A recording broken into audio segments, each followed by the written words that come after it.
मित्रांनो, हे पाहू शकता पाटसगावचे वास्तव. हे ग्रामपंचायतच्या शेजारचा चौक आहे आणि ही अशी भयान परिस्थिती आहे. गावात ठिकठिकाणी कचरा झाला आहे, तर याकडे प्रशासनाने लक्ष द्यावे, ही ग्रामस्थांची वारंवार मागणी आहे. पहा तरी सर्वत्र अशा कचऱ्याचं ठिकाण झालं मित्रांनो.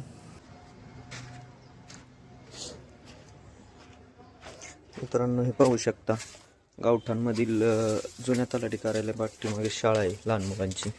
तरी मित्रांनो, हे सर्वत्र असं कडणी कचऱ्याचं साम्राज्य आहे आणि सगळं साप उंदीर ही मुलांच्या आरोग्याला बी धोका आहे आणि यामुळं काहीही होऊ शकतं लहान मुलांना. इथं इचुकाटा इतका खूप आहे, तर याकडे ग्रामपंचायत प्रशासनाने लक्ष द्यावे अशी त्यांना विनंती.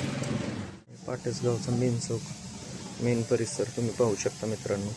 तरी ह्या मेन चौकात ही घाणीचं साम्राज्य, तर याकडे प्रशासनाने लक्ष द्यावे ही पाटस ग्रामस्थांची मागणी.